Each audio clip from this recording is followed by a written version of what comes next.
The work of Pam Harrison, known for her two series, A Deviant Mind and House of Muses, was explored during the Advanced Comic Creation course. Here is part of Week 7's presentation, showcasing her style and artistic detailing. Pam Harrison is the editor-in-chief of ICC magazine, and we move from someone who does the actual pencils and inks for their book to now someone who's also using our CGI 3D asset method. And her quote is, "All that matters is the story, and that it resonates with the reader, and if it does that, then it doesn't matter what the medium was." And that's her stance on, I mean, she has a lot going on. There's a lot to discuss and break down with her two-book series. A Deviant Mind is sci-fi. House of Muses is a throwback to like Greek, Roman, historical drama. One thing to note is that these series have been around for a very long time. So the gut question I asked her immediately was, how did you end up doing like 10 volumes of books? Like, I mean, you know, that's something, and it's more than one series. So she's been doing this for a very long time. And her answer was, she injects a part of herself in her book.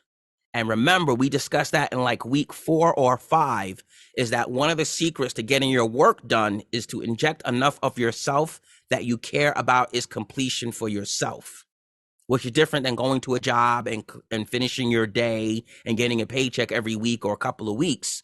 It's when you're working for yourself, the clock no longer matters, right? For those who have a hobby or those who have a side hustle or job, whatever it is, that you can do for 30 hours in a row without thinking, because there's a different thing going on in your mind processing that you're not looking at a clock. You're looking at your clock to say, how much more time can I spend? Uh-oh, I'm running out of time.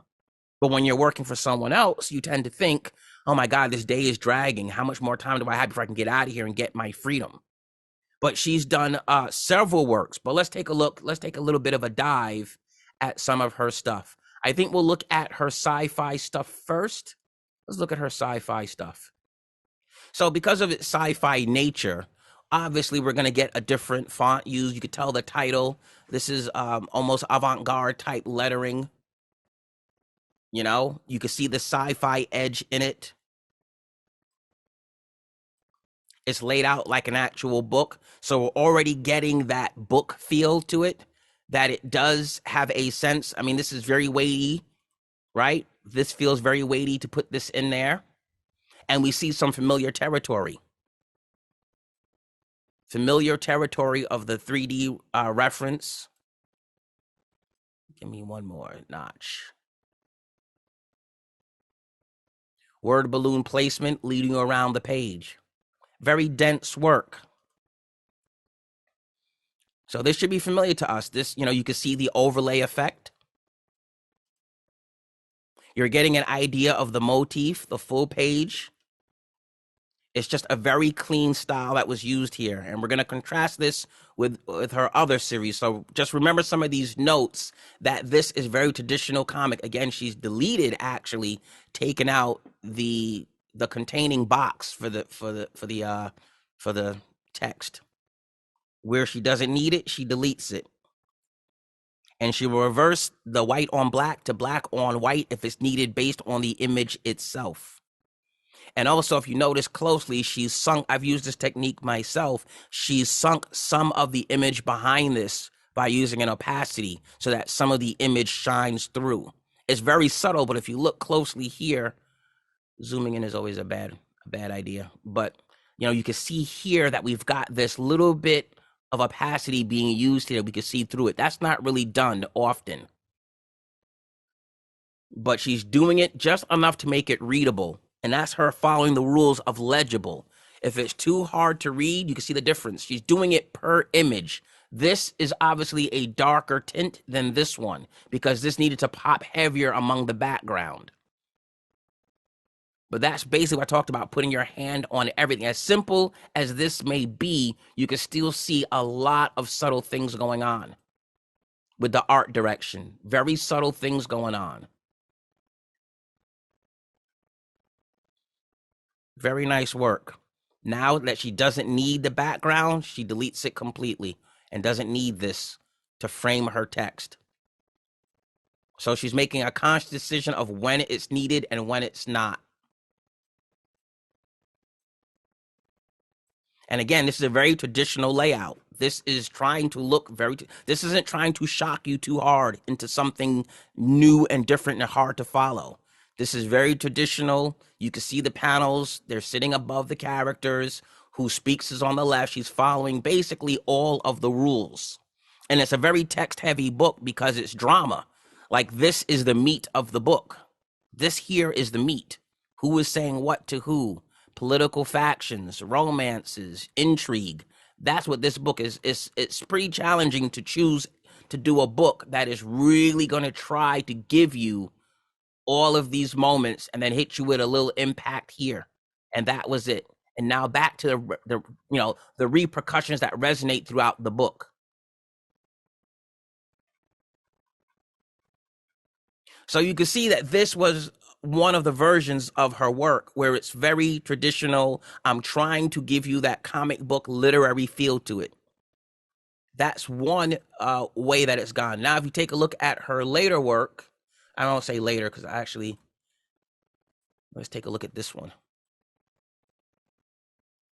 This is going to be very interesting. Now, remember what we talked about with the LaRoche work where he had the military insignia. Now, look at this, the flourishes. You see the difference? This is going for something completely different. These are the flourishes and the features which are trying to set a tone.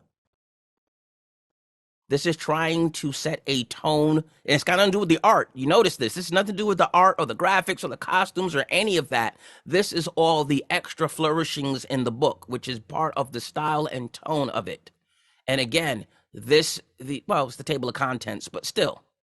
And this is more probably closer to the magazine layout. And again, I asked about these flourishes too, and she said, she does them in Photoshop. She'll sometimes find illustrations and take them apart, but puts these together sometimes in pieces. Look at this, the coin look or the pendant look. Even around the number for the page numbering. Look at this with the overlay. It's probably an overlay to give you that old parchment throwback feel, like you're looking at an old document.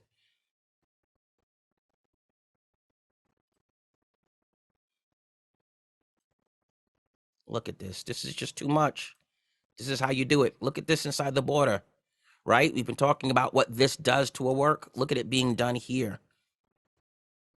Again, the page numbering. Everything about this is about the style guide. Even the choice of the font.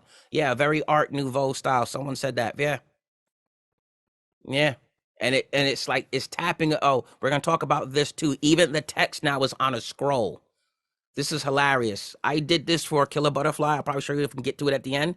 This took so long to pull off. I said, I'm not doing this for the whole book. Like, this takes so much work to get these scrolls and paper and parchment, but the effect it has is truly wonderful. Look at that. Extreme detail. Like this really does make you feel like this is matching the style to the story, is what I would call this.